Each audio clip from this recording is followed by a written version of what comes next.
자비로우신 하나님 아버지, 어느덧 초여름의 길목인 6월을 맞았습니다. 호국 보훈의 달인 6월의 첫 주일을 우리에게 허락하시고 우리의 발걸음을 주님 앞으로 인도해 주신 은혜에 감사드립니다. 찬양과 경배를 올리오니 홀로 영광 받으시옵소서. 하나님 아버지께서는 99의 의로운 자보다 회개하는 한 영혼을 더욱 기뻐하시는 아버지이시니 이제 우리들에게 회개의 영을 내려주시고 자비를 베풀어 주시기를 간절히 원합니다. 미련한 인생들이 내 눈 속에 들보는 깨닫지 못하고 남의 눈 속에 틀끌만 헐뜯고 희생하였으며 다른 사람들에게는 완전하기를 요구하면서도 나의 결점은 고치려 들지 않는 우를 범하였습니다.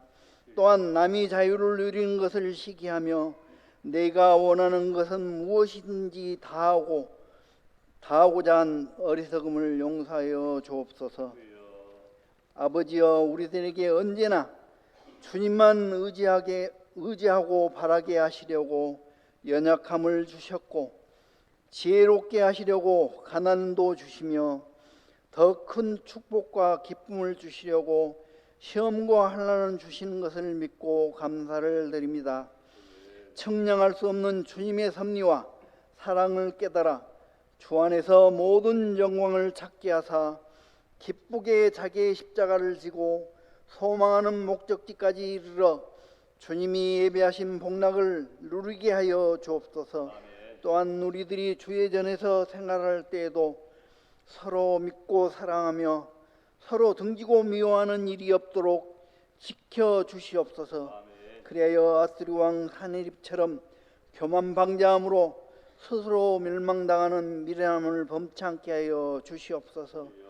이 시간 말씀을 대언하실 목사님에게 성령의 능력으로 전신갑주를 입히시고 말씀의 검을 주시어서 다윗이 하나님의 괴를 블레셋 사람들의 손에서 구해낸 것처럼 이 시대의 위선자와 거짓 선지자들로부터 진리를 지키게 하여 주옵소서.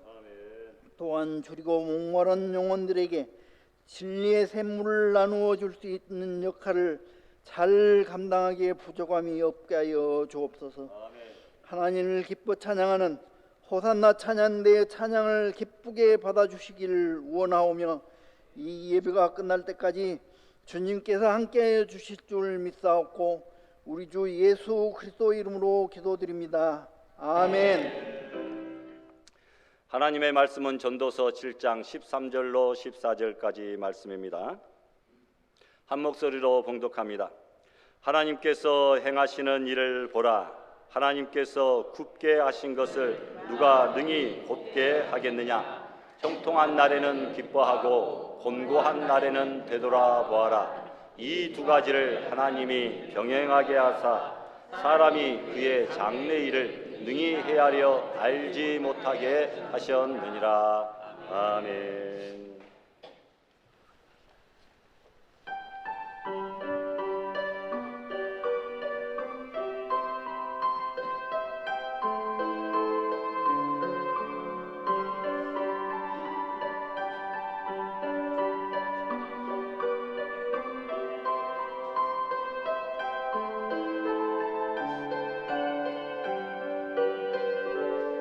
나의 생명 주께 드려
할렐루야. 아멘. 감사합니다. 요즘에 교회 부흥이 끝났다 뭐 이런 말들도 세상 사람들뿐만 아니라 교회 내에서도 말들을 많이 합니다. 예전 같지 않으니까요. 그래서 찬양대도 없는 교회들이 다반사고 주일학교도 없는 교회들이 다반사인데 우리 교회는 이렇게 아름다운 호산나 찬양대가 잘 준비하여서 매주일 찬양할 수 있게 된 것 감사합니다. 유치부, 유초등부, 중고등부가 비록 약하지만 그래도 명맥을 유지하며 주일마다 열심히 예배드리고 있는 것 또한 기쁘고 감사하게 생각합니다. 8시 반부터 나와서 열심히 준비하는 교사분들이 있어서 참 행복하고 9시부터 나와서 예배드리는 우리 어린 유치부부터 중고등부 친구들이 있어서 너무나 감사하고 또 이렇게 한 주일 동안 여러 가지 세파에 시달리고 힘드시고 고생하셨지만 주예전에 주일마다 나와서 하나님 앞에 얼굴을 비치며 예배드리는 복된 성도들이 이렇게 있어서 참으로 감사합니다. 91세 되신 고영옥 권사님이 매 주일마다 집에 들어앉아 있어도 누가 뭘 하지도 않을 나이신데도 힘들지만 그래도 주님 앞에 매 주일마다 아침 일찍 나와서 예배 참석하고 본을 보여주고 있는 건 너무나 감사하고 남자분 최 형님 우리 송기수 집사님 또한 매 주일마다 이렇게 열심히 건강한 모습으로 다 자리를 지키고 하나님 앞에 예배드리는 모습이 있어서 너무나 감사해요. 저쪽에 보니까 우리 이춘신 권사님, 문은주 권사님 다들 약하신 분들이 이렇게 오셔서 예배드리고 얼마나 감사한지요. 우리 김한 박사랑 성도님도 제자리 지키고 예배드리게 된 건 너무나 감사하고 우리 박근석 기사님도 열심히 참여해 주셔서 감사를 드리고 또 보니까 우리 신정예 권사님, 윤옥자 권사님은 또 화순에서부터 이렇게 매주일마다 요즘 개근상 주야 되실 분들이 너무나 많습니다. 참 감사드립니다. 우리 조동주 형제 객지에서 혼자 신앙생활하고 학업생활하면 지치기 쉽고 나태해지기 쉬운데 열심히 예배 참석해서 너무나 좋아요.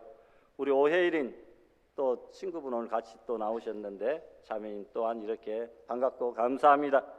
열심히 문흥동에서 참석해 주신 박선영 권사님, 김순자 사모님 모든 분들이 다 하나님께 영광을 돌리고 우리 교회의 주춧돌로서 정말 건물을 세워나가는 하나님의 나라와 교회를 세워나가는 아름다운 존재들임을 생각하고 여기 앉아 계신 모든 여러분들이 다 하나님 나라의 VIP이신 줄 믿습니다. 주님의 이름으로 다시 한번 환영합니다. 축복합니다. 문학이나 철학에 역설법이라는 것이 있습니다. 일반적으로 역설이라 하면 어떤 의미에서 일반적인 진리와 상식에는 좀 어긋나는 것 같지만 자세히 생각해 보니까 그 속에 참된 진리가 담겨져 있는 것을 알 수 있습니다. 아마 역설법의 가장 대표적인 속담은 지는 것이 이기는 것이다 이런 말이 있을 거예요. 지는 것이 안 좋은 것인데 결국은 지내놓고 보면 지는 것이 이기는 것이다. 의미를 여러분은 잘 알 수 있을 것입니다. 예수님께서도 역설적인 진리를 말씀하셨습니다. 너희가 높아지려면 낮아지라. 너희가 섬김을 받으려면 먼저 섬기는 자가 되라. 오른편 뺨을 치거든 왼편까지 더 내어주라. 오리를 가자 하거든 십리까지 동행하라. 받는 것보다 주는 것이 더 복이 있다. 잃는 자는 얻을 것이고 얻고자 하는 자는 잃을 것이다. 죽고자 하면 살고 살고자 하면 죽을 것이라. 사즉생 곧 생즉사다라는 것입니다. 이렇게 역설법은 인생의 진리를 함축적으로 전달해 줍니다. 보통 사람들이 생각하는 일반적인 기준을 뒤집어 엎음으로써 참된 지혜를 일깨워주는 것이죠. 오늘 여러분들은 인생 풍파를 다 겪고 지혜자로 우뚝 선 전도자 솔로몬이 가르쳐주는 그 역설의 진리를 한번 귀담아 들어보시기를 바랍니다. 본문 7장의 인생을 살아가는데 6가지 역설적인 진리를 소개하고 있습니다. 첫 번째로 아름다운 이름이 보배로운 기름보다 낫다. 1절에 좋은 이름이 좋은 기름보다 낫다라고 말합니다. 좋은 기름, 기름은 옛날에 많은 재물을 뜻합니다. 좋은 기름이 얼마나 좋습니까? 외관상 보기에도 좋고 향기가 멀리까지 진동합니다. 하지만 순식간에 사라지고 증발해 버리고 마는 것이죠. 이처럼 세상의 재물은 오래가지 못하고 소멸되기 마련이지만 아름다운 이름과 명예는 오래오래 간다라는 것입니다. 여러분, 세상에 무슨 그룹의 회장을 했다고 해서 죽을 때 무슨 회장 누구누구 이렇게 이름 써서 하나님 나라 가는 것 아닙니다. 세상에서 회장은 되지 못하였다 할지라도 집사의 직분 갖고 권사의 직분, 성도의 이름, 명예로운 이름을 갖고 있는 분은 그 마지막 쓰는데 관 위에 성도 누구누구의 묘, 또 집사, 권사 누구누구의 묘 이렇게 쓰는 것을 볼 수 있습니다. 여러분, 좋은 이름이 좋은 기름보다 낫다라고 하는 그 진리를 우리는 깨닫게 됩니다. 여러분, 재물보다 더 가치 있는 명예를 귀하게 여기라. 특별히 호랑이는 죽어서 가죽을 남기고 사람은 죽어서 이름을 남긴다 속담이 있습니다. 셰익스피어는 오델로에서 이렇게 외칩니다. 내 지갑을 훔치는 것은 내 쓰레기를 훔치는 것이다. 그러나 내 이름을 훔치는 것은 내 목숨을 훔치는 것이다. 맞는 말이죠. 사도 바울 역시 빌립보 4장 3절에 아름다운 이름들을 기억하면서 나의 동역자들의 이름들이 생명책에 있느니라 하였습니다. 계시록 3장 5절에도 이기는 자의 그 이름을 생명책에서 반드시 흐리지 아니하리라 하였습니다. 좋은 이름, 명예로운 이름, 아름다운 이름, 성도의 이름 얼마나 귀하냐라는 것이죠. 안중근, 유관순 같은 이름들은 재물과 명예 때문에 나라를 팔아먹은 매국노의 대명사 이완용과는 달리 아름다운 이름으로 영원히 우리의 가슴속에 기억되고 있습니다. 왜 그렇게 되었을까요? 값비싼 기름보다 명예를 더 낫게 여겼기 때문입니다. 오늘 여러분은 아름다운 이름을 남기는 복된 인생이 되시기를 바랍니다. 무엇보다도 예수 그리스도를 믿고 주님의 교회에 헌신 봉사하셔서 그 이름이 하늘의 상급으로 후세에 영원히 전파되는 아름다운 이름들이 남아지기를 소망합니다. 두 번째로, 초상집에 가는 것이 잔치집에 가는 것보다 낫다. 2절에 보니까 초상집에 가는 것, 잔치집에 가는 것보다 나으니, 사람들은 생일잔치와 같이 기분 좋은 잔치집에 가는 것 즐거워하지만 초상집에 가는 것은 마음이 무겁습니다. 그런데 전도자가 발견한 진리는 정반대입니다. 떠들썩한 잔치집에 가면 우리는 경망스러워지기 십상이고 인생의 진리를 깨닫기 어렵고 죄짓기가 쉽다라는 것이죠. 그러므로 경박하고 아무런 의미 없는 잔치집의 웃음보다는 심각한 자기 성찰의 기회를 제공하는 초상집의 눈물을 더 낫게 여기라 말씀하는 것입니다. 영어로 무덤은 그레이브인데 이 말은 엄숙한, 진지한이라고 하는 또 다른 뜻을 가지고 있습니다. 무덤에 가면 사람들은 전부 다 철학자가 됩니다. 인생이 어디에서 왔다가 어떻게 살다가 어디로 돌아가는 것인가? 나는 이 땅에 오기 전에 어디에 있었고 나는 죽으면 어디로 가는 것인가? 전부 다 철학자가 되는 것이죠. 인생의 생로병사 희노애락을 생각하면서 나는 지금 봄의 계절인가? 여름의 계절인가? 가을의 계절인가? 아니면 다 얼어버리고 가지가 말라버리는 겨울의 삶을 살고 있는가? 전부 다 철학자가 됩니다. 엄숙하고 진지해집니다. 나도 언젠가는 저렇게 죽을 수도 있다라는 생각을 하게 됩니다. 인생이 어디에서 와서 어디로 가는지 묻게 됩니다. 내가 가야 될 그 길을 발견하게 된다는 겁니다. 이번에도 어디 상갓집에 빈소의 장례식장에 가는데 여자분들 두 분 98세 97세 이러더라고요. 할머니들 장수하셨다. 거기에 젊은 46살 아주머니가 있어요. 저분은 무엇 때문에 저렇게 되셨을까? 병들었을까? 사고를 당했을까? 가족들의 이름이 쭉 배우자 남편, 자녀들 이름이 나옵니다. 또 그 옆에는 젊은 학생인지 청년인지 또 좀 분간은 안 되지만 젊은 사람이 이렇게 사진이 나와 있는데 나이도 기록되지 않았어요.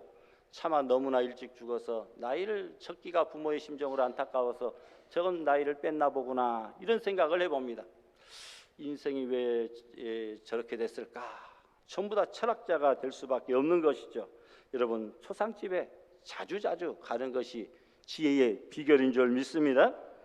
우매자는 현실적인 쾌락에 집착하지만 지혜자는 자신의 죽음과 영생에 대해서 관심을 갖습니다. 남들의 죽음을 보면서 자신의 남은 날들을 계수할 수 있는 지혜로운 성도들이 되시기를 바랍니다. 또한 세 번째, 3절에 보니까 슬픔이 웃음보다 낫다라고 했습니다. 웃음보다 낫다.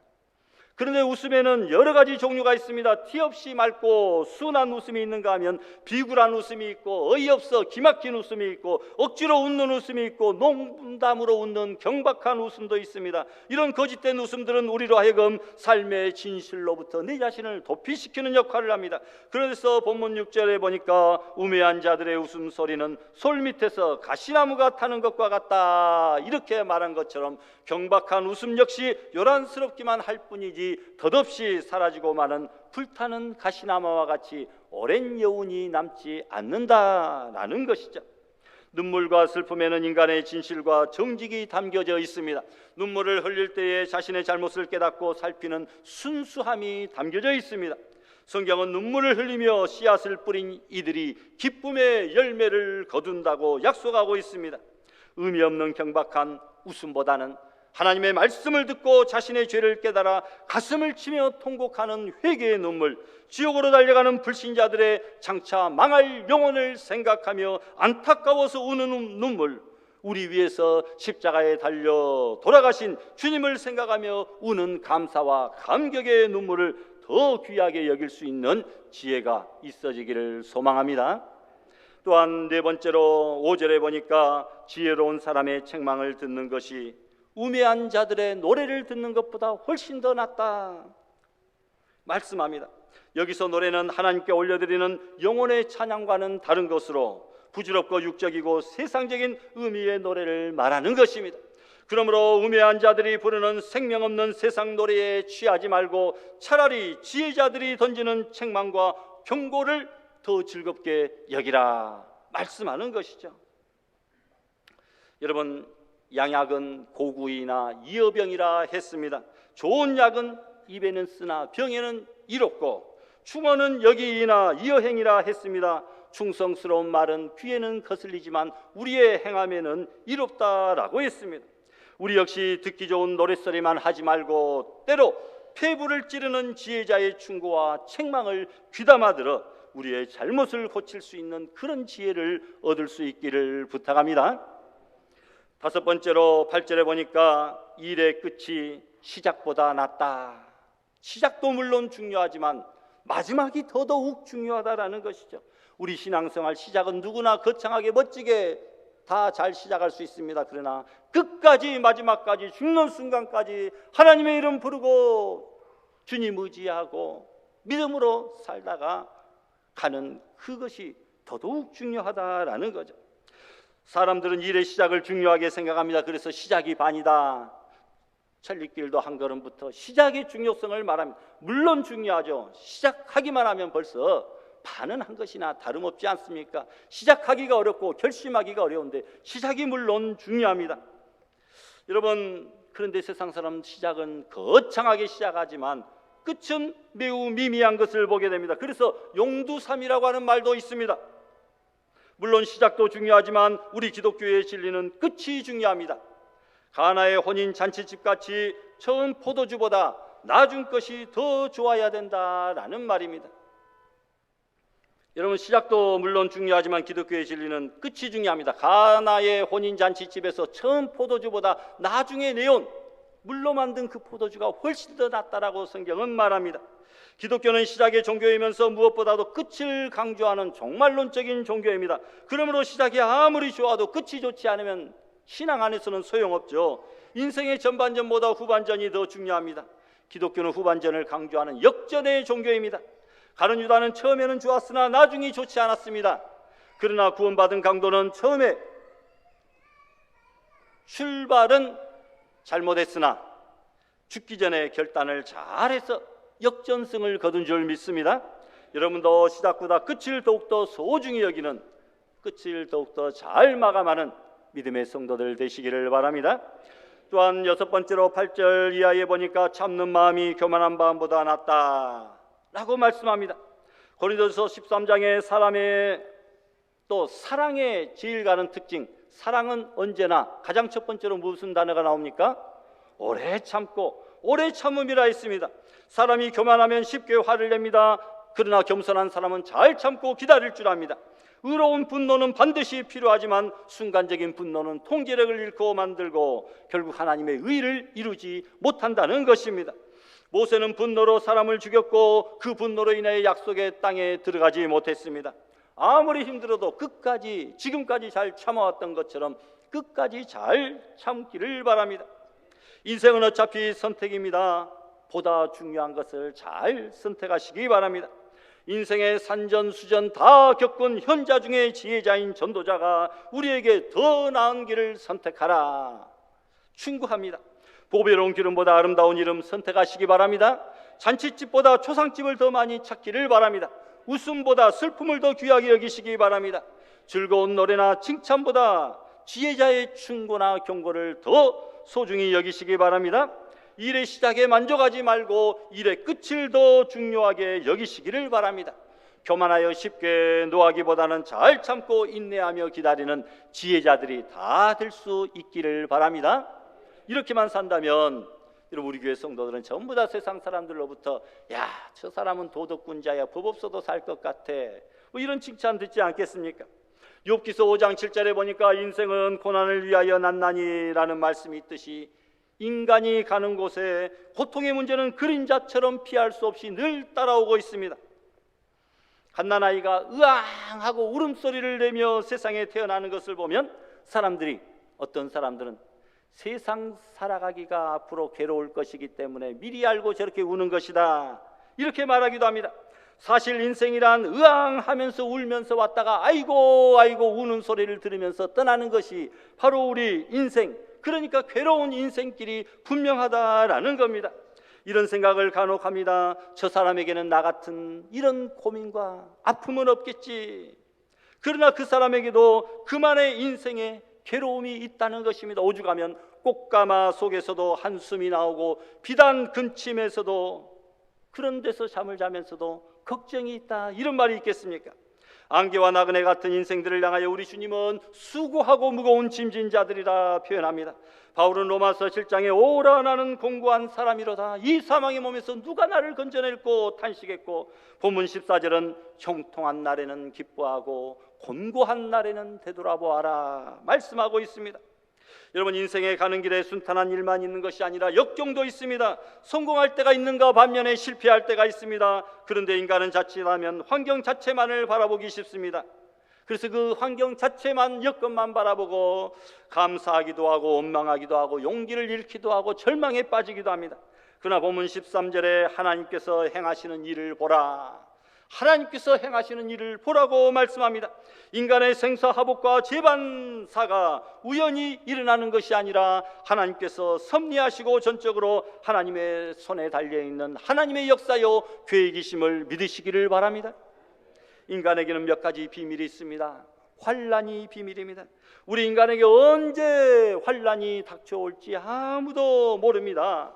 그러므로 우리는 삶의 전부를 주님께 맡기고 사나 죽으나 주님의 뜻 가운데서 살아야 될 줄 믿습니다. 두 번째로는 죽음이 비밀입니다. 언제 어디서 어떻게 죽을지, 그것이 죽음의 3대의 비밀입니다. 그런데도 인간은 내일 죽을 것을 모르고 수백 년 살 것처럼 날뜁니다. 어떻게 보면 사람의 죽음의 비밀이라는 것이 하나님의 은혜입니다. 만일 자기 죽는 날짜를 안다고 한다면 미리 낙심하고 죽음이 두려워서 자기뿐만 아니라 온 친구 친척들까지 다 난리가 날 것이기 때문이죠. 또한 말세에 예수님의 재림이 비밀입니다. 주님의 재림은 분명히 있는데 그때와 시는 아무도 모릅니다. 주님은 성도들이 날짜 시간 정해놓고 광적으로 오시라고 막 간절히 부르짖고 기도한다고 해서 오시는 그런 분이 아니죠. 주님께서 오실 때는 베드로후서 3장 10절의 말씀처럼 도적같이 예고 없이 예상치 못한 시간에 신앙에 나태한 잠을 자고 있을 바로 그 순간에 도적같이 강도같이 임한다라고 말씀합니다. 우리는 주님이 언제 오시는 것에 신경 쓰지 마시고 항상 깨어 슬기로운 다섯 처녀처럼 기름을 준비하며 주어진 가정을 잘 지키고 직장과 사업과 모든 삶의 현장에서 최선을 다하며 달려가는 그런 때에 주님께서는 우리에게 찾아오시는 복된 성도들이 다 될 수 있기를 소망합니다. 또한 여러분, 본문 14절에는 형통한 날에는 기뻐하고 곤고한 날에는 되돌아보라 말씀합니다. 두 가지의 진리를 또한 우리에게 말씀합니다. 첫 번째로 형통한 날에 기뻐하라, 이것이 우리의 삶의 지혜다라는 겁니다. 형통한 날이란 성공의 날, 번영의 날, 평안의 날, 영광의 날을 의미합니다. 성도가 육신적으로 강건하고 사업적으로 번성하고 영적으로 평안한 때를 말합니다. 그러면 성도는 어떻게 해야 형통의 삶을 살 수 있습니까? 신명기 29장 9절에 보니까 하나님의 말씀을 순종할 때 형통의 복이 있다라고 말씀합니다. 이 언약의 말씀을 지켜 행하면 너희의 하는 모든 일이 형통하리라. 여러분, 또한 역대하 26장 5절에 보니까 하나님께 기도하면 형통의 길이 열린다고 말씀합니다. 스가랴가 여호와를 구할 동안에 하나님이 형통케 하셨더라. 또한 여러분, 시편 122편 6절에 하나님의 교회를 사랑할 때에 형통한 복을 받는다고 말씀합니다. 예루살렘을 위하여 평안을 구하라. 예루살렘을 사랑하는 자는 형통하리로다. 또한 네 번째로 잠언 28장 13절에 하나님 앞에 바른 회개가 이루어질 때 형통의 길이 열리게 됩니다. 자기의 죄를 숨기는 자는 형통치 못하나 죄를 자복하고 버리는 자는 불쌍히 여김을 받으리라. 다섯 번째로 시편 128편 2절에 보니까 열심히 부지런하여 일하면 형통의 길이 열린다고, 내 손이 수고한대로 먹을 것이라고 말씀합니다. 여러분, 이렇게 하나님의 축복으로 형통할 때 성도는 어떻게 살아야 됩니까? 이 형통한 날에는 기뻐하라, 기뻐하라 고 말씀합니다. 사업이 잘 될 때에는 하나님이 베푸신 그 기회를 선용하고 활용하여 하나님의 선한 일을 많이 하고 정신 차리고 더욱더 감사하며 하나님을 잘 믿으라는 것이고, 몸이 건강할 때 정신 차리고 주를 위해 봉사하며 헌신하라고 말씀하는 것입니다. 여러분, 사람이 가난하고 궁핍에 처할 때는 열심히 하나님 앞에 기도하며 섬기다가 부자가 되고 종종 일이 잘 되고 평안하고 형통하게 될 때에 방탕하여 하나님을 배반하고 타락하는 경우들이 많이 있는 것을 보게 됩니다. 여러분, 형통한 날에는 하나님과 함께 더더욱 기뻐하시고 믿음으로 충성하는 성도들 되시기를 바랍니다. 솔로몬은 기쁨을 누리며 사는 것이 인생의 목적이라고 말씀합니다. 전도서 3장 12절에 사람이 사는 동안에 기뻐하는 것보다 나은 것이 없는 줄을 내가 알았노라. 기뻐할 줄 아는 것이 행복이요, 기뻐할 줄 모르는 것이 불행이라고 말씀합니다. 건강에도 기뻐할 줄 모르고, 음식을 맛있게 먹을 수 있어도 기뻐할 줄 모르고, 밤에 단잠을 잘 수 있어도 기뻐할 줄 모르고, 가정이 있고 부모 형제 처자가 있어도 기뻐할 줄 모르고, 공부할 수 있는 학교가 있고 일할 수 있는 일터가 있어도 기뻐할 줄 모르고, 운동도 하고 등산도 할 수 있는 건강한 몸이 있어도 기뻐할 줄 모르고, 자유롭게 살 수 있는 이 나라가 있어도 기뻐할 줄 모르고, 마음껏 기도하고 예배드릴 수 있는 교회가 있어도 기뻐할 줄 모르는 사람, 참으로 불행한 사람입니다. 그러나 이것으로 인하여 기뻐하는 사람은 행복한 알곡성도인 줄 믿습니다.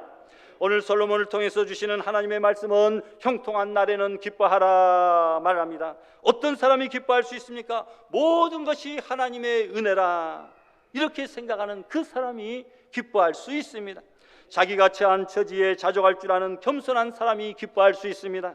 형통의 날을 맞이할 때 교만하여 쾌락과 방종에 빠지지 아니하고 더욱 겸손하며 하나님께 감사하고 영광을 돌리실 수 있기를 부탁합니다. 두 번째 진리는 또한 무엇입니까? 곤고한 날에는 생각하라, 곤고한 날에는 되돌아보아라, 이렇게 말합니다. 환난의 날, 실패의 날, 불행의 날, 재난의 날, 고통과 슬픔이 지배하는 그때 하나님 앞에 자기 자신을 한번 되돌아보라, 이 말이죠. 여기 되돌아본다 이 말은 반성하라, 찾으라, 결심하라, 회개하라, 이 말입니다. 우리가 고난당할 때 다음 세 가지를 볼 줄 알아야 됩니다. 첫 번째로는 내 자신의 잘못을 볼 줄 알아야 됩니다. 고난과 시련의 이유를 바깥에서 다른 사람에게서 찾으려 하지 말고 먼저 내 자신 속에서 내 탓이로소이다, 내가 잘못하였나이다, 이렇게 찾아야 된다라는 겁니다. 다윗의 위대성은 그가 공고한 날에 처했을 때 자기의 죄를 바라보고 가슴을 치며 침상을 적시고 하나님께 기도했더니 하나님께서 이것을 기쁘게 여기시고 하나님의 마음에 합한 사람이라 칭찬하시고 하나님의 뜻을 다 이루도록 하셨습니다. 여러분, 일이 꼬이고 범사가 잘 안 될 때 먼저 자기 자신을 되돌아보고 회개하고 뉘우치는 것이 축복의 지름길인 줄 믿습니다. 세상 사람들은 문제가 생겼을 때 믿음 안에서 풀어야지 세상적으로 풀려고 하면 더 꼬이게 된다는 것입니다. 또한 고난당하는 사람은 다른 사람을 돌아보아야 됩니다. 사람은 자기와 똑같은 상황에 처한 사람으로부터 위로를 받습니다. 동병상련이죠. 다른 사람의 가난이나 질병이나 슬픔을 과거에는 몰랐는데 내가 그런 자리에 처해 있다 보니까 이 공부할 때 남의 어려운 사정을 이해하게 되고 겸손해지게 된다는 것이죠. 낮은 자리에 떨어지고 보니까 실패하고 보니까 실패한 사람, 어려운 사람, 낮은 자리에 있는 사람이 보입니다. 병이 드니까 이 세상에는 온통 병든 사람들밖에 없는 것처럼 보인다는 것입니다. 여러분, 세 번째로 고난당할 때 우리 주님을 바라봐야 됩니다. 곤고한 날에 괴로울 때 우리 주님을 바라보십시오. 우리 괴로울 때 주님의 얼굴 보라. 1절만 다 같이 한번 불러봅니다. 괴로울 때 주님의 얼굴 보라. 평화의 주님 바라보아라. 세상에서 시달린 친구들아, 위로의 주님, 위로의 주님 바라보. 눈을 들어 주를 보라. 눈을 들어 주를 보라. 내 모든 염려 주께 맡겨라. 슬플 때에 주 예수 얼굴 보라. 사랑의 주 임한식 주리라. 아멘. 흥분해서 첫 음절을 너무 높게 잡은 것 같습니다. 왜 우리가 주님을 바라봐야 됩니까? 그것은 우리 주님께서 몸소 고난을 당하셨고 이 고난을 이기셨기 때문에 우리도 괴로울 때 먼저 고난 당하신 주님을 바라보면 큰 위로와 문제 해결을 얻게 될 줄 믿습니다. 여러분, 공고한 날에 생각하라, 이 말은 주님을 찾으라는 말입니다. 삼성의 고 이병철 회장이 평생 세 가지가 자기 마음대로 안 된다고 늘 일버릇처럼 말하고 있습니다. 그렇게 돈이 많고 권세 있는 삼성 이병철 회장도 세 가지가 안 되더라는 거예요. 첫 번째로는 자식이 내 마음대로 안 되고, 두 번째로 사업이 내 마음대로 안 되고, 또 세 번째로는 자신이 즐기는 골프가 내 마음대로 안 되더라. 여러분, 그러나 세상에 자기의 힘으로 안 되는 것이 어찌 이것뿐이겠습니까? 그렇게 많은 돈을 쌓아놓고도 그는 자신의 생명을 조금도 연장시키지 못했다고 하는 사실입니다.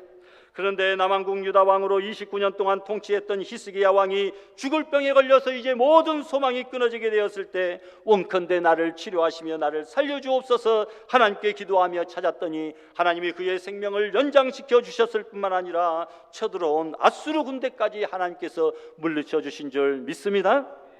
다윗도 공고한 날 어려운 환경에 처할 때, 문제에 부딪힐 때 무엇보다도 여호와 하나님을 찾았습니다. 내 영혼을 보존하소서, 나를 구하시고 건지소서.